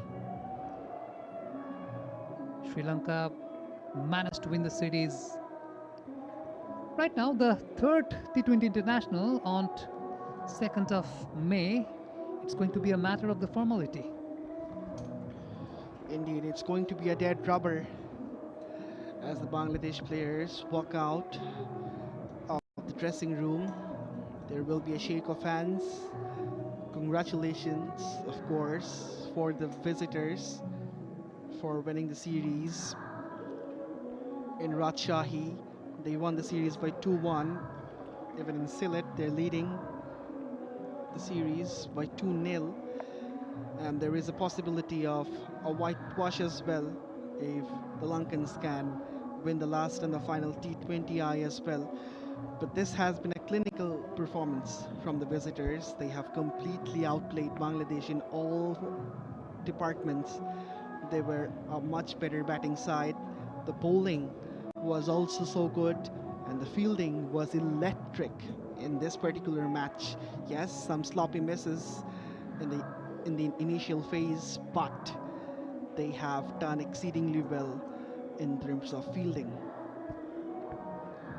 I think there are a lot of hard works to be done by the Bangladeshi coaching staffs. In fact, talking about the entire development, the domestic cricket, the competition, that's the sad looking batting card for Bangladesh. They started off with a brilliant start by 𝗬𝗓𝗂𝗏 and 𝗂𝗲𝗓𝗏 scoring 23 and 29. After that, 𝗧𝗦𝗽𝗓 a slow down into the middle, scoring 44 or 47. After that, it has been a telephone kind of digit. 𝗃𝗃 𝗬𝗓 scoring 7 of 7. Not the lucky 7 indeed. 𝗂𝗵𝗂 Mustari got out without troubling the scorers. Sri Lanka scoring 12 of 13. Ritumoni at the very last stage had a quite decent enough outing, scoring 9 of 5. Altogether, scoring 133. The happy-looking bowling card for the Sri Lankan bowlers. Malki Madara bowling 3 overs for her 28. Mithali was not that much up to the mark, was a bit expensive, conceding 45 runs. Sugandhika, she was brilliant with the ball, purchasing 14 dot balls, 4 overs for her 14. Chamarathapathu, the showstopper, 4 overs for her 21. 𝗂𝗃𝗃, I think the player of the match. She's going to be 4 overs for 15, purchasing 2 wickets. Now, the batting highlights for Bangladesh. I think both the openers 𝗬𝗓𝗏 and 𝗂𝗧 they got off a flying start, slashing that over covers. The slinging pace bowler losing the tempo, losing the line, coming around the wicket, conceding another boundary against 𝗂𝗧. Kavisha Dilhari on that particular occasion conceded, in fact purchased the first wicket for Sri Lankans. 𝗬𝗓𝗏 got herself out by playing an ambitious shot, but on the other hand 𝗂𝗧 just tried to continue with the proceedings, picked a couple of boundaries, but after that it was the misunderstanding, the miscommunication between 𝗧 and 𝗂𝗧 that brought out the first run out of the match. It was a brilliant effort by Chamarathapathu. After that, 𝗧 tried to go with the flow, but it was some brilliant stuff into the field. A throw in from the mid-off region, hit the bullseye, caused 𝗃𝗃 𝗠𝗏𝗃's run out. And that was the moment when Bangladesh was losing their shape, opening the face once again. The bullseye from the covers end. Shobhana Mustari got herself out without troubling the scorers, and the Sri Lankans were on top. Then the struggle started for Bangladesh, although they were managed to purchase a couple of boundaries into the middle, but 𝗧 getting out. A bit of hard work by the batting side at the very last stage, purchased quite a few boundaries, but those were not enough. So the match summary says that Bangladesh have lost the match by 21 runs against Sri Lanka. They were very much on top.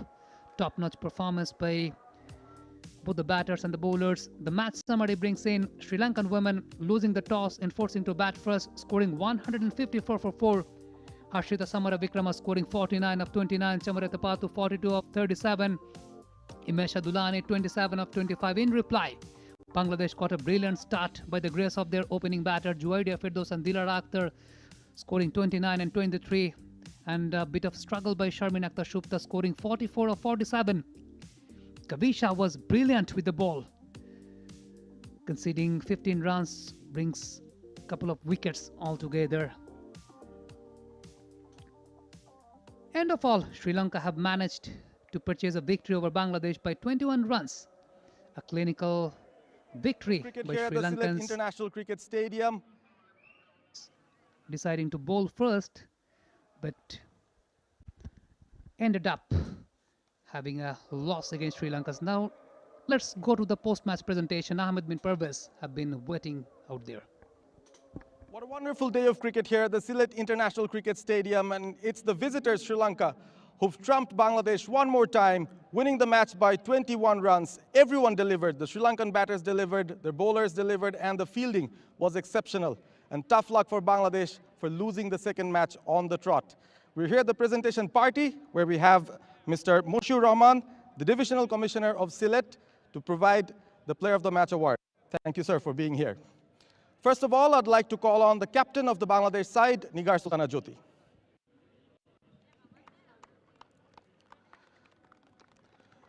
Jyoti, tough luck once again, and the decision of bowling first almost worked out for you because the total was reachable.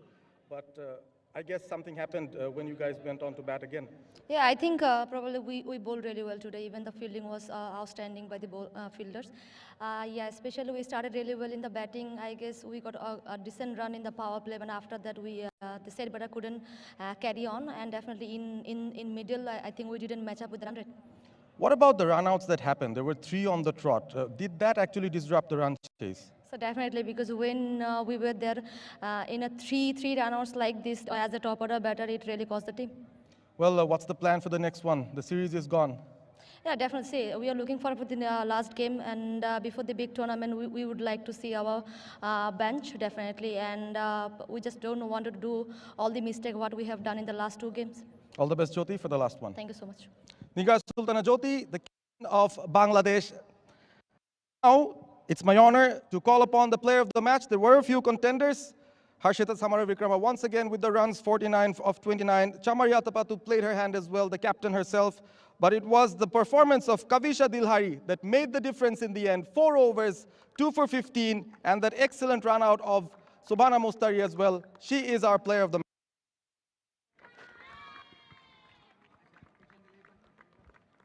Dilhari contributes with her performance.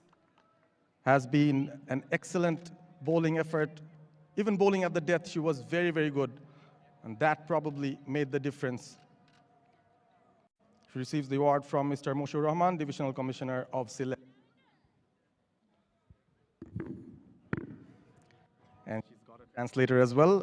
Kavisha, very well bowled.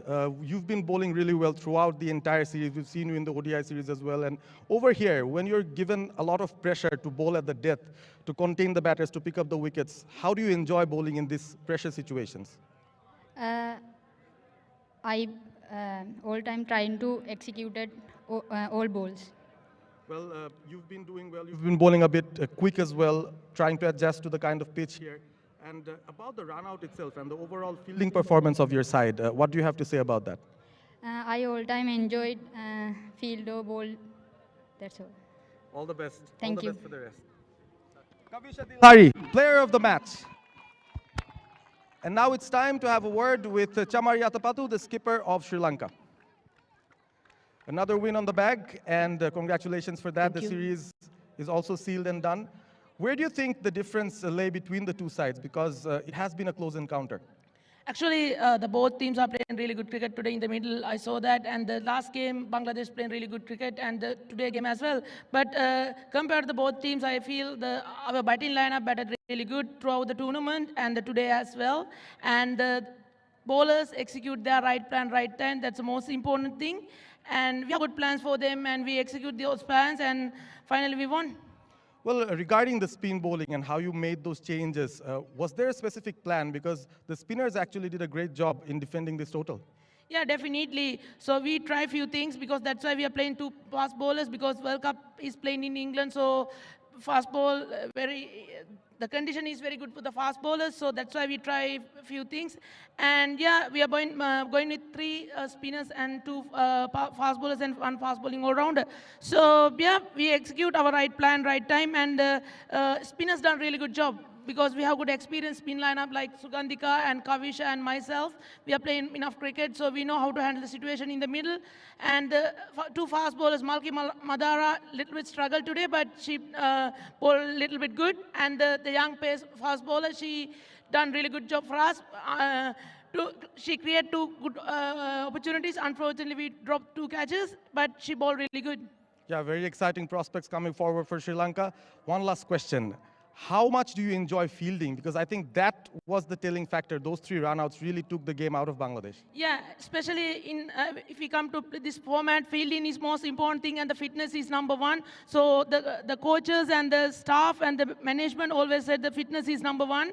And if you increase our levels, definitely fielding will we can lift up our fielding as well. So we try a lot of things in the training sessions to increase our fielding levels and the fitness. So I hope we can increase a little bit in the fielding and the fitness level for before the next World Cup. All right, congratulations one more time. Thank you very much. That was 𝗂𝗪𝗂𝗂𝗂𝗂, the captain of Sri Lanka, and that brings us to the end of the presentation. Back to the comm box. Thank you so much, Mr. 𝗂𝗻𝗃𝗃 𝗂𝗃𝗃 has been declared as the player of the match. Here is the match summary. Winning the toss, deciding to bowl first, Bangladesh were managed to restrict Sri Lankans within 154 by the grace of some brilliant bowling at the very end, but ended up scoring just 133 for 5, losing the match by a margin of 21 runs.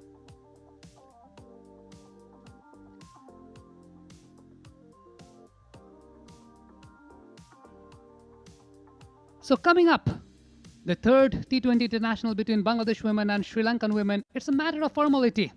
And that's on 2nd of May 2026. The third T20 international between Bangladesh women and Sri Lanka women. Sri Lanka have already managed to have a clinical victory over Bangladesh in this particular series. But it's the matter of formality which will come to an end of the series. So that's all from Sylhet International Cricket Stadium. We'll be back at 2nd of May 2026 with the third T20 international between both these competitive sides, Bangladesh and Sri Lanka. Till then, goodbye, have a good time.